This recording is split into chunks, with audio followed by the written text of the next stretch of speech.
you go. Nice.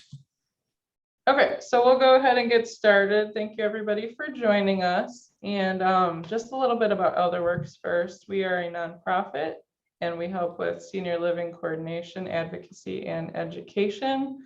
The educational programs we have coming up are some exercise classes over the next couple of weeks and also a Veterans Caregivers Week at the end of the month.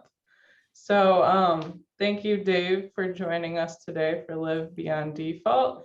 Dave LoSavio is a personal development coach and also a realtor with the Suburban team of Mark Allen Realty. So I will go ahead and turn it over. Thanks, Emily. I'm really grateful to be a part of this event today, especially on Thursday. I like to call it Thankful Thursday. And I want to thank everybody for sharing and investing your time with us for this presentation in the morning. I do encourage participants to participate in this versus me standing here and talking the whole time. I think that we all get a lot more out of it when we ask questions throughout the presentation versus waiting until the end. So if anybody has a question, you could throw it in the chat. Maybe Emily, you would be so kind as to let me know, or just say somebody has a question and we could field those as we go. Okay? Great. All right, so let's begin. So this presentation is dedicated to Sarah LoSavio. Sarah LoSavio is my grandmother, was my grandmother on my father's side. And she passed away in a home in Wheeling, right around, it was October, November of 2019. So a few months before the pandemic. And Sarah LoSavio died at the age of 107. And you could say I have good genes in my family. I like to shop at Nordstrom. That's where I get my jeans from. That was a joke. Most importantly, I wanted to dedicate this to Sarah LoSavio because she had a mindset. She had a way about her. And she really listened and gave everybody love, really up until the last few weeks before she died in late 2019. You could see the first picture on the left is her talking with me, probably a pretty intense conversation. The middle picture is my girlfriend Radka and grandma and myself. And then the last picture is her with a flip phone, which is how we would get a hold of her before we would come visit her in the home in Wheeling. So my grandma used to always say, David, don't get old. And what she meant by that was keep your thoughts young, keep your mind young, talk to people, do the best you can every day. And really just have a smile and share the love. So that's why I'm dedicating this presentation to my grandma, Sarah LoSavio. Today, we will discuss distractions, how to recognize and minimize them. We will also discuss well-being and mindful habits. And lastly, we're going to discuss language patterns and life balance. And as I say these, the presentation is Live Beyond Default. And what that is living a life of design versus a life of neglect to create more wellness and well-being and greater community and greater relationships and greater connections with yourself and those that you love around you. After this presentation, we will foster more awareness and reflection. We will create more clarity in 2022. And we will become more balanced and implement a lifestyle of well-being and mindfulness, or as I like to call it, live beyond default. I like to start off most presentations, and even when I'm discussing with people, as I do a weekly live stream on LinkedIn, I like to say that we are all doing the best we can with what we have at this time, always. We have good days, we have bad days, and we are really showing up the best that we can. And coming from that frame and thinking about others, that they're doing the same also. We don't ever know anybody else's story, just like people don't know our story. And sometimes, I know that I have before, somebody will do something that maybe we don't agree with. It could be a coworker, it could be a child, it could be a family member, it could be a significant other or your husband or your wife. And recognizing that really we're all doing the best that we can at this time, always really puts us gives us a frame of compassion and understanding and deeper connections. And then we don't judge others, right? Because we don't want to be judged either with what we do throughout the day. In this presentation, I will encourage and inspire you all to live beyond default. As I said, it's creating and living a life of design versus accepting and living a life of neglect. My story. I'm going to share with you for a few minutes here my story and how I got to where I was today. And I like to call it from Windows 98 Dave to Epic Dave 5.0. And I'm continually changing that number just like operating systems do on our computer. I think right now I'm at 6.0, I'd like to say. So it's been a very fun and life of gratitude for me growing up in the northwest suburbs of Chicago. I've always been close with my parents. I have had an education that I've appreciated very much. And after I graduated college, I went into a sales position, believing that I would be able to create and also connect with people on a regular basis. And there were many years where I was drinking and drugging, basically running away from myself. I was always a good person. I was not in any way getting in fights with people or destructive, except only to myself. And people saw that around me, and it hurt them. It hurt my family and my friends to see the lifestyle I was living. I always did very well in my career and other areas of my life, but for some reason I was running away from something.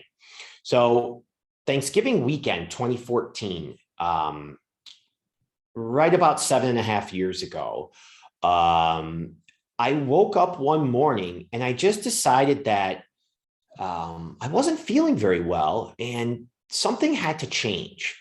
So I said to myself, you know what, I'm going to stop drinking for a month and I'm going to see how the holidays are and how present I am to my family and friends that I love, and see once the new year comes how I'm feeling. And there was no rock bottom. There was no incident that, oh my gosh, I got to change my life. I just woke up one day and started thinking and reflecting. And I made that little shift. And it's been 7.5 years. What I recognized is I started realizing that I had a lot of thoughts and a lot of feelings, and they started all becoming clear. I started getting a lot of things done. I started feeling a lot better. And I started recognizing that even though some things in life weren't going my way or they didn't feel very good, it was okay. Like, it's okay to feel bad feelings because we're human. In fact, that's the gift that humans have compared to the rest of the species on this planet. We're able to have these feelings and self-reflect and be self-aware. So I really started enjoying the challenges that were coming to me in life, whether they were personal or whether they were in my work environment or whether they were with other relationships, I really enjoyed just becoming more myself and treating myself with respect. And then I started building what I call my network equity. And that's something that's, I believe, is super important for all of us. Network equity is the account that builds your bank account. It's your social relationships and your social capital that you have. And we are the combination of the 5 people we surround ourselves the most with. And that's really important to remember, because we start to speak like them and we make the same money as them and we look like them and we act like them.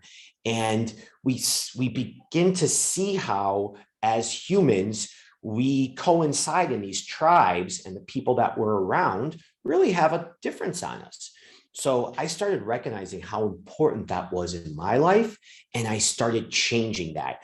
And really, most of that change came just from people self-serving out of my life because they weren't living the lifestyle that I was now beginning to live.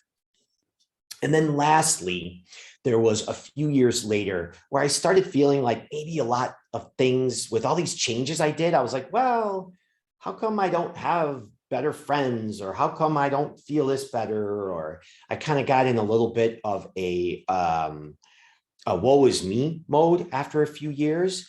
And then I woke up another morning, nothing happened, but I just woke up and I said, you know what?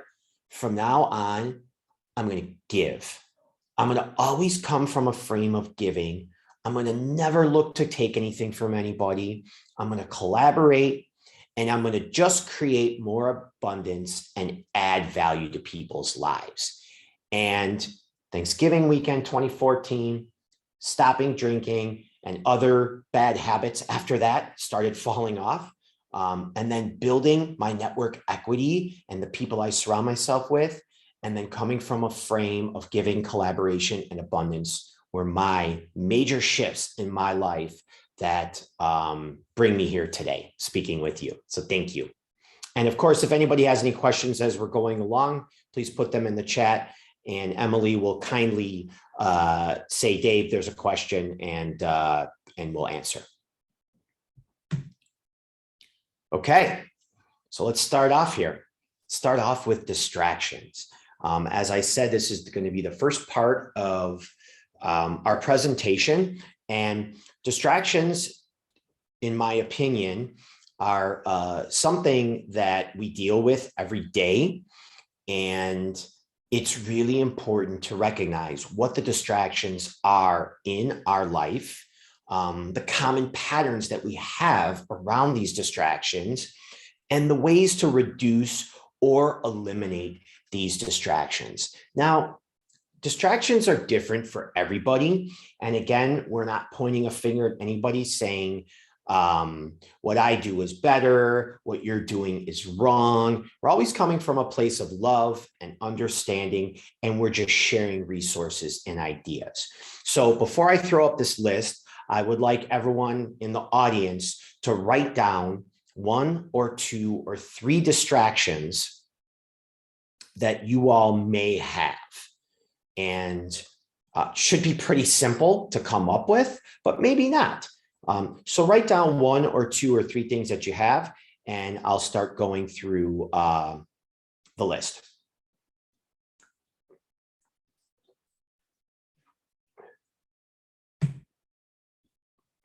Okay, let's start with this list. Now, here's a list that I came up with. Of course, the list doesn't apply to everybody, but what it does is it just gets us thinking about where these distractions are in our life and how that they're pulling us away from what serves us and how we could serve others at a higher level and live a more mindful and life of well-being. So cell phone and social media.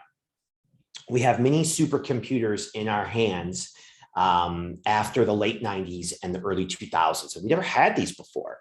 It is definitely, I would guess that most of, at least half of our time, and I say our without pointing a finger at anybody, I say our, including me, half the time on the cell phone is probably a distraction. When you look at it, is it really serving us some of the things that we're doing? When was the last time we've all been in line at the grocery store or at a Target and had a couple minutes and we didn't grab for our cell phone, right? Like we just grab for that thing automatically. Happens in the car a lot, which is super dangerous.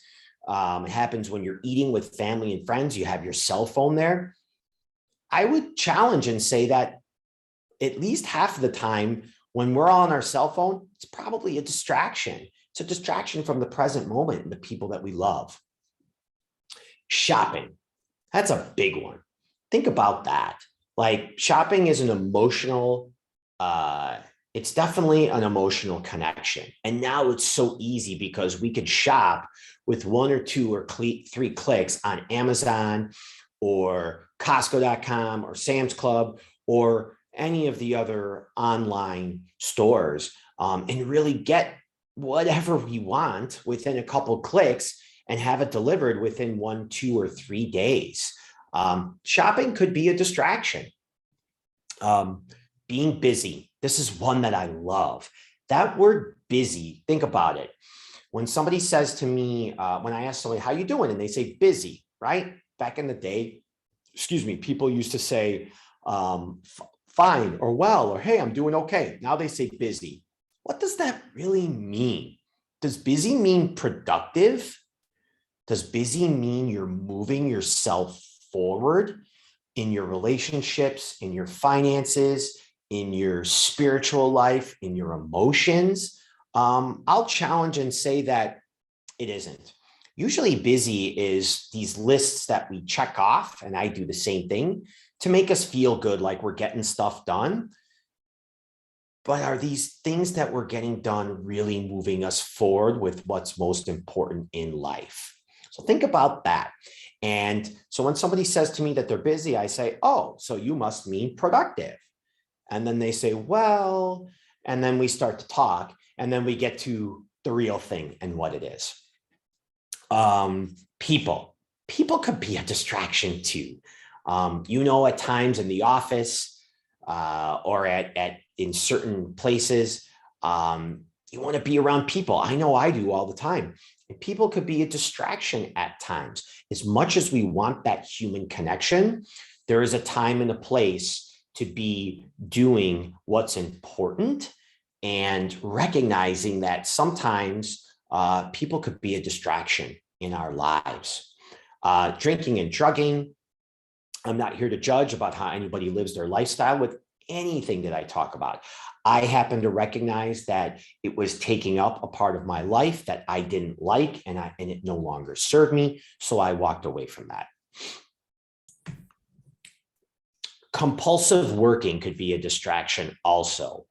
I think it was Elon Musk that said, if your schedule, if you don't have any time, then your schedule is set up wrong. There's some quotation around that. I mean, Elon Musk has time to do things with family and friends. Jeff Bezos has time to do things with family and friends.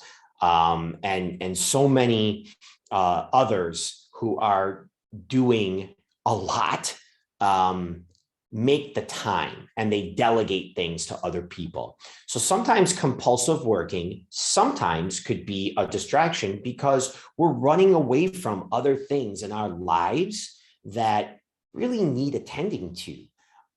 Or it could be a matter of, I know I've compulsively worked before at times because it was an ego thing. Like I'm thinking, oh, I'm really getting a lot done. Again, I'm being busy.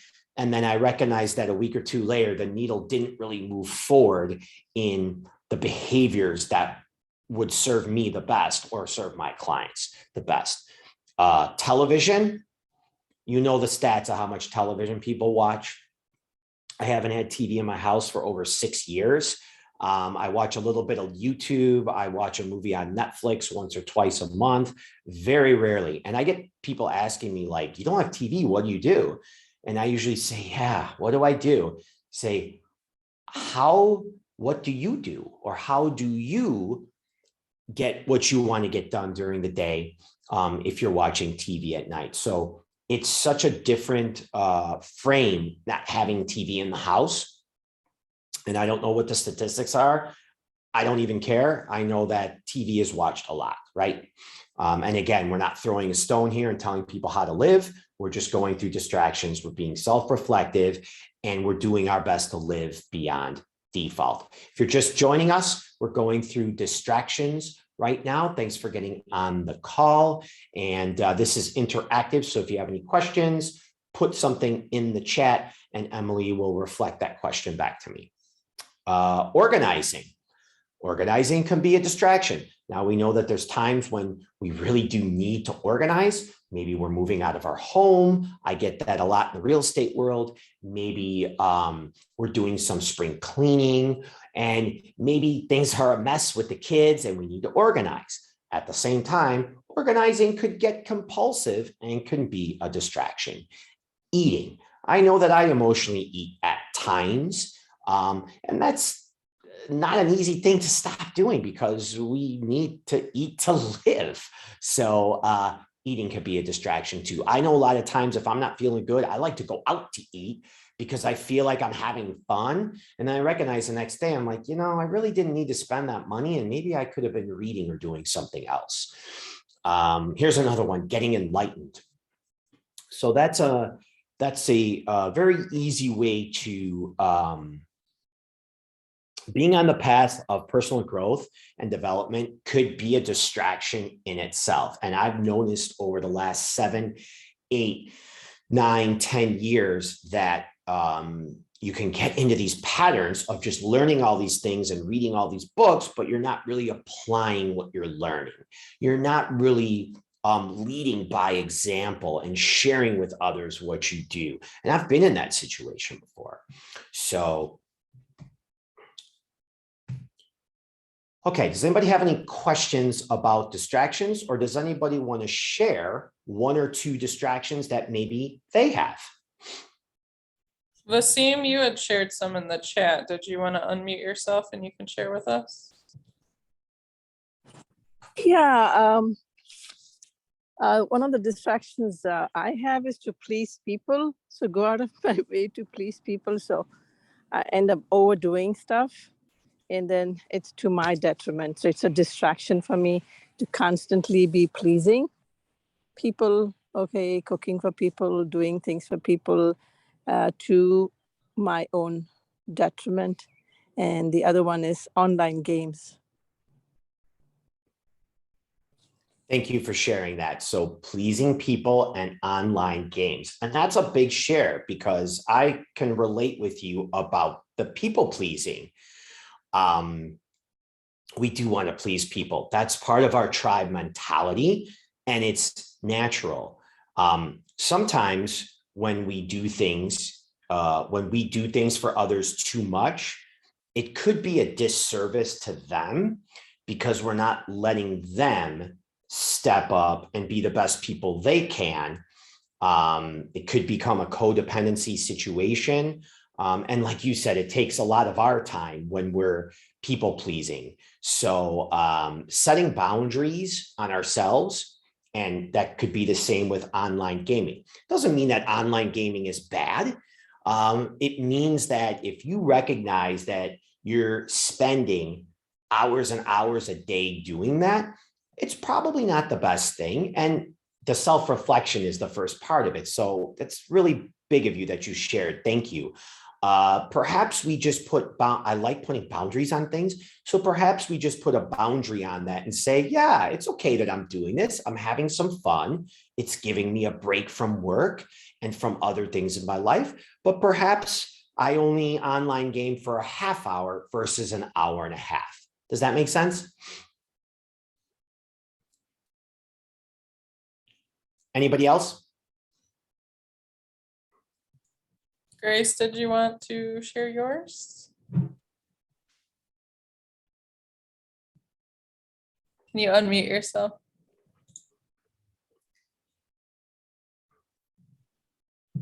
I think in connection with the watching too much TV is getting too involved in politics and being worried about things you can't do a lot about. I think following politics too closely eats away a lot of my free time that I could spend better. That's a big share too. Thank you. And you said exactly what my thought was, is that there's so much, almost everything in the world we cannot control. We really cannot control that. And accepting that and understanding that we can't control things really releases us from the responsibility and feeling like we have to do something here or we have to do something there. Now, being aware of what's going on in the world is one thing. I'm not sure if getting angry or upset by who the president is or isn't, or a bill that's passed or not, or taxes going up. There's always going to be something to point a finger at, right? And you really did hit it on the head. We can't control what it is. And the detriment that could come from that, at least what I've noticed, is we get in what's called the victim villain mentality. And we see or hear things going on, especially in politics. And then we start pointing fingers and we start saying, well, that's the reason why I feel this way, or this is the reason why this is happening. Oh, villain, villain, victim, victim. And the victim villain mentality really doesn't serve anybody. And we all do it because we're human. So what you said there, I can relate to. Thank you so much for sharing that. Does anybody else want to share before we get to the next?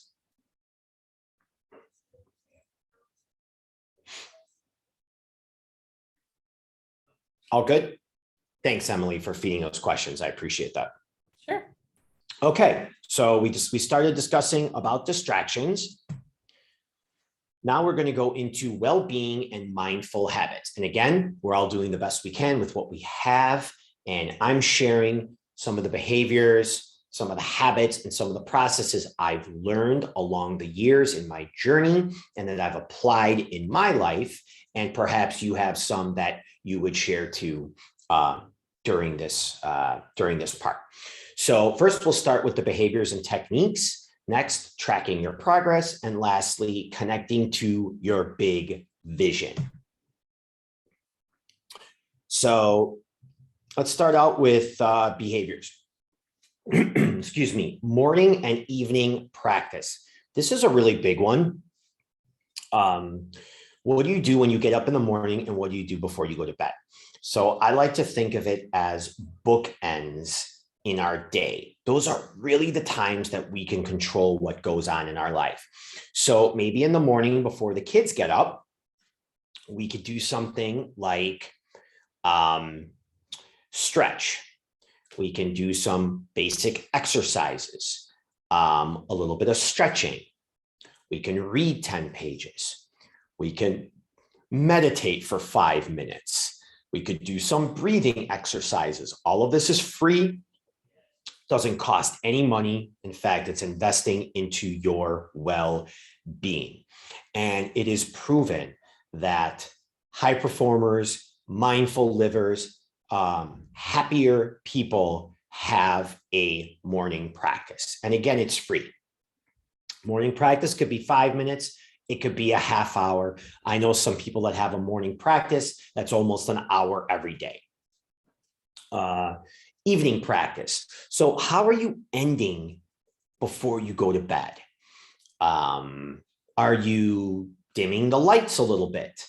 Are you making sure that you're not in front of your phone or a screen a half hour before you go to bed?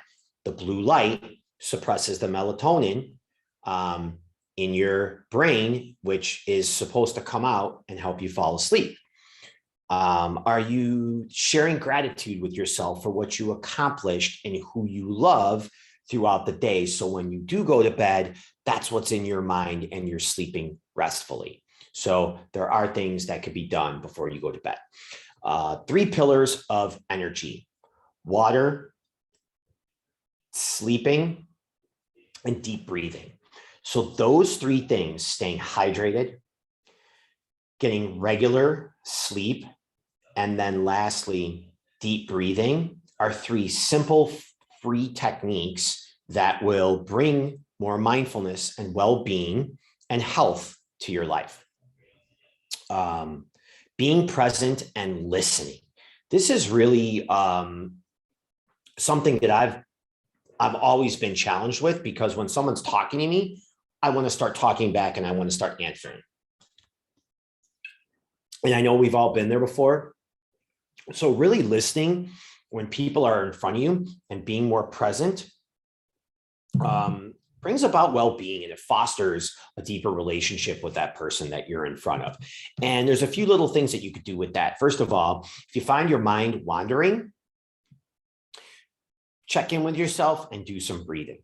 That always helps you become more present, is think about your breath. You can think about two things at one time. So think about your breath while you're paying attention to the person. Another one is check in and think of your toes. And what that does is you do like a little wiggle and you think about your toes, and that creates this present connection with your body. Again, while you're in front of that person, it's creating a deeper connection. And they're going to be able to subliminally know if you're thinking about something else or not, because we have these little micro expressions on our face, and people pick up on those subconsciously. And the other thing is just turning your head a little bit and looking left eye to left eye. The left eye connects with the right side of the brain, which is the connection and creative part of our brain, versus the left side, which is logical. So looking left eye to left eye creates a little bit of a deeper connection. So those few little tips work really well in being more present and listening. 10 meditate and 10 gratitude. 10 minutes of meditation every day, and write down 10 things that you're grateful for in a journal. And again, you are who you surround yourself with. I mentioned this in the beginning, something that I shifted many years ago, and that's super, super important.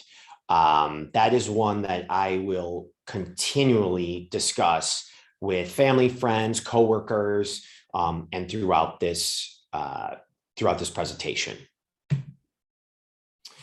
Also, no complaining. Complaining doesn't really serve us when we do that. It brings up the victim villain mentality again. It could be a waste of time. And why would we want to spend energy on complaining about something versus doing something about it? First, taking responsibility and saying, you know what, this is what's happening there. I'm going to change this in my life. Don't look at the phone when you wake up. I put my phone in airplane mode before I go to bed, and I don't take my phone out of airplane mode until about an hour after I get up.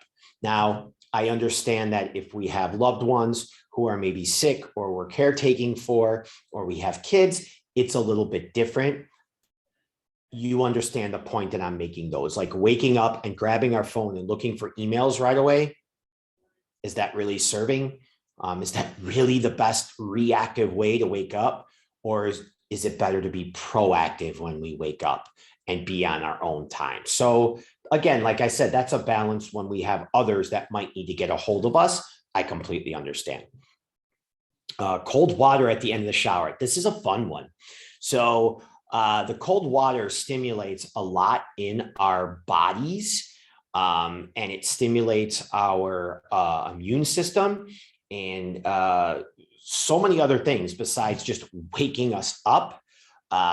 So what I will do is at the end of the shower, I'll turn it on cold for about 10, 15, 20, 30 seconds, let it run on my chest, let it turn around, let it run on my back, and let it run all over me. And that's an easy one to look up on Google to see what that does. And I am in no way giving medical advice. Like I said, I'm just sharing the behaviors that I do. Being versus doing. This is a big one. Having time throughout the day where we're doing things and then we're not doing things. And it's so important to carve out time when we're not doing things, because that fuels us when it's time to do things. And we become more efficient when we're doing things. And we also recognize that sometimes things will come up that are unexpected, probably every day. And instead of not having time to do it, it's great to have time to do that. So I like to break up my calendar or my day about 20% being and 80% doing. And being could just be sitting and relaxing, could be looking out the window, doing some breathing exercises, reading, could be taking a walk. Now, I know taking a walk is doing something. So I think I'm making it clear. I'm doing the best to make it clear. And then seek clarity. Asking yourself to be clear on things throughout the day and really recognizing, like, how do I want to live my life? Asking self-reflection questions. Who do I want to be around? What kind of work do I want to do? How do I want to show up for my mom and dad? Do I want to be this kind of kid, or do I want to be this type of person? So really just seeking clarity on a daily basis. Does anybody have any questions or comments?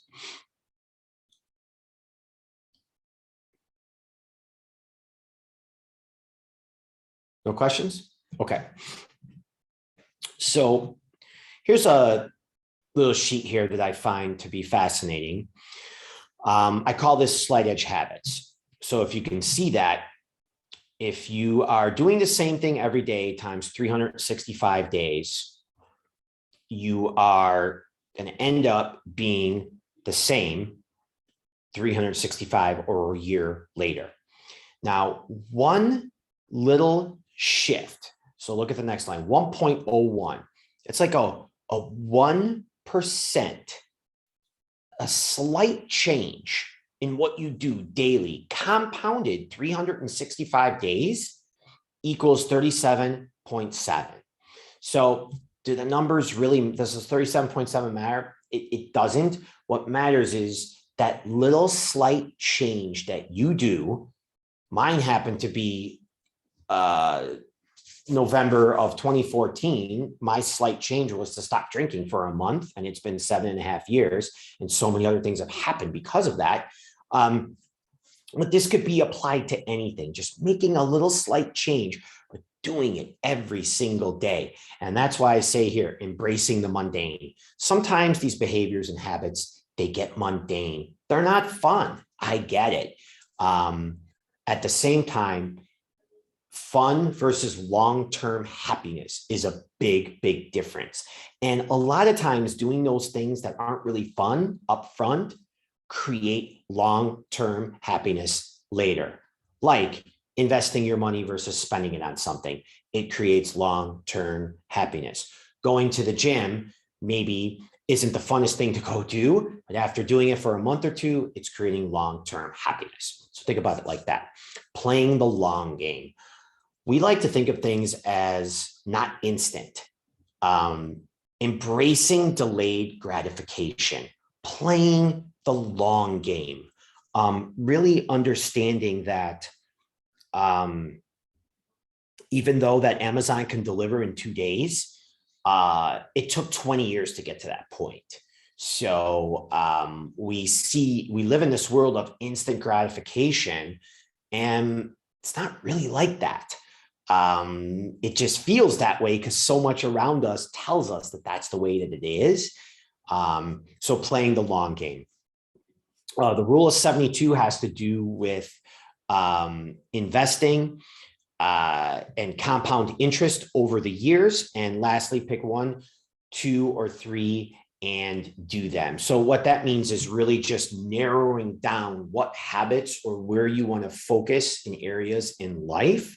Just pick 1 or 2, 3 areas and go for it, and recognize that you're not going to be able to do everything, because the more things you're trying to do, the less impact in each of those areas that you have. And if there's any questions, just put them in the chat and Emily will let me know. So yeah, here we go. So we discussed distractions. and we discussed some mindful habits. And now we're going to dive into language patterns. Words to eliminate, self-talk and affirmations, and language patterns with kids. We really are wired to succeed. So when we do or say something, our brains are going to make sure that it happens. And sometimes I've said, well, how come this isn't happening? I really want this. Then when I look back though, my actions, my thoughts, my habits, and my words didn't really reflect what would have brought that on. So words to eliminate here. Busy. We discussed that before. Busy really is an egoic, oh, I'm getting a lot of things done. Did you really move the needle forward in what you want to do with your life when you're saying you're busy? I know when I say I'm busy, it's not. It's just me thinking I get things done and they're not really doing much in my life. Shoulda, woulda, coulda, right? My dad used to say that, shoulda, woulda, coulda, when I was a kid. Yeah, those words aren't very empowering. I should do this. Perhaps, oh yeah, I could do that. It's kind of like low energy and you're probably not going to do it. Perfect. Nothing's perfect in life. So to say that things are going to be perfect, that's not the way life is. Nothing is ever perfect. And recognizing that things will never be perfect, we like to think of progress versus perfection. And daily progress, that's what brings the sustainable life. Sorry. Now, sometimes you say you're sorry, and sometimes you're apologizing for something that you did. And I agree with that. So many times, and I challenge everybody to, when they're going out this weekend or tonight, or when you're out and about, recognize how many times people say that they're sorry. Sorry is really a low energy word. Oh, I'm sorry I was this, or hey, I'm sorry I was that. You hear a lot of times servers have so much pressure on them now, especially after the pandemic, and everybody wants their food right away and they're running around. Oh, sorry. So, well, perhaps we could say something like, I appreciate your patience and understanding of why I might have been a little bit late, or thank you for your patience. May I help you with this? You'll notice that when you think about it, people say they're sorry so much, and it's just a negative, kind of sad term all the time. My opinion is that the word sorry is used way too much in society. And again, that's just me. But I like to share that. Oh, I forgot. This is a big one. So instead of saying I forgot something, really, you're remembering something. So think about that.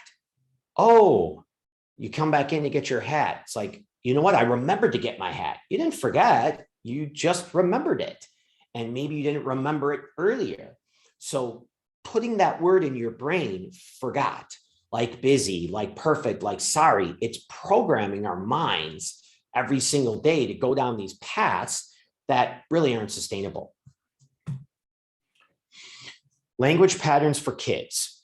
Kids will mimic parents. Being the leader of your family, recognizing the impact that it has on your child's life and others that your kid is around. Living it in your life, right? So take a look at this sheet I have up here. What to say to kids instead of be careful. Again, that word is like be careful. That's like, uh-oh, villain, victim, look what's going to happen. Be afraid what's going on out there. Instead of saying that, say, notice how these rocks are slippery, or notice how that branch is strong. Did you see the poison ivy? Did you see your friends nearby? Try moving your feet carefully, quickly, or strongly. Try using your hands, feet, arms, and legs. Can you bear? Do you feel? You see how these language patterns, being aware versus being careful, and sharing these language patterns with kids from the beginning gets them on a frame of not only more awareness, but also reciting these language patterns that move us forward. Does that make sense? And does anybody have questions? I see 3.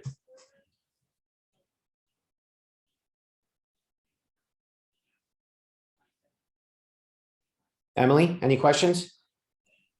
I don't see any. Okay. Or perhaps they were from before. I apologize. It's pulling up on here. Okay. So here's something that we like to do too. We like to ask wonder questions throughout the day. And these are very powerful terms, again, that go into our mind and create awareness of what's around us and really get us to understand more of what we want to do in life and what's important to us in life. So asking a question like, what will I learn today that can benefit others?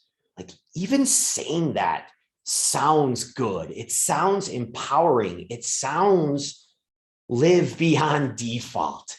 How can we get more done in less time versus saying, oh, I never have enough time. There's never enough time. Oh my gosh, time. There's 168 hours we have every single week. We've got somebody that's taking us to outer space. We've got people, scientists working in labs 24 hours and coming up with vaccinations and other things. We have the time. If you're to break down your whole week in 168 hours and take off the time that you sleep and you eat and you work and you go to church or exercise or go grocery shopping or Schaumburg, most people will find that they have an extra 20 hours in their week. 20 hours in their week. That's 3 hours a day. But sometimes it's weighted more on the weekend, depending on your work schedule. But you'll find that you have about 3 hours a day extra, 20, 21 hours a week that you can do things. How may we get more done in less time? Here's another one. How is abundance showing up in my life today? I love that one. Think of everything that we have and how lucky we are and how grateful we are to have what we have in the world today. And saying, I wonder why this person thinks or acts or says this. So most people, or a lot of times, we're not going to agree with what people say, and they're not going to agree with us. That's just human nature. That's the way our minds are. We're not going to agree on everything. So think about that. Instead of saying and disagreeing and getting defensive with somebody if they have a different opinion, ask yourself, I wonder why this person thinks this way or acts this way or says these things. I wonder what I can learn from this person that maybe I don't already know. And then in the end, I may not agree with what they're saying. I will, though, understand what they're saying, and I can still be friends with them, even though we have a different opinion on that, versus canceling them out because they have a different opinion than us, because that doesn't serve anybody in the end. What did we learn today? We learned distractions, how to recognize and minimize them. We learned well-being and mindful habits. And lastly, we learned language patterns and life balance. I would love to discuss any questions or comments or feedback or challenges that anybody wants to give me about what we discussed today. Moving forward, we will foster more awareness and reflection. We will create more clarity in 2022. Notice the language patterns when I say these things. We will become balanced and implement a lifestyle of well-being and mindfulness. I speak that way for a reason. Final, thank you. That's me in my vest. I'm a realtor, I'm a LinkedIn live streamer, and I am a personal development coach. Does anybody have any questions? You can unmute yourself if you have a question or comment.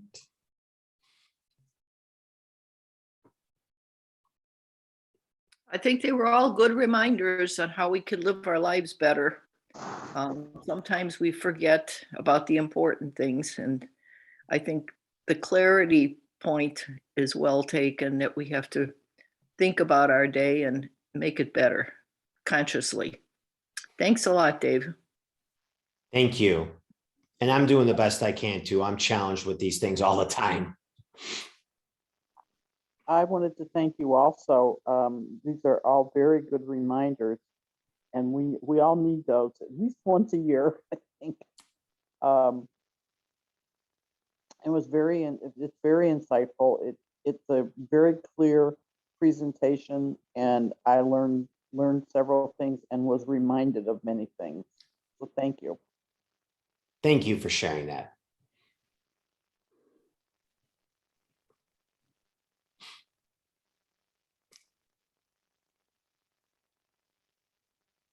Anybody else?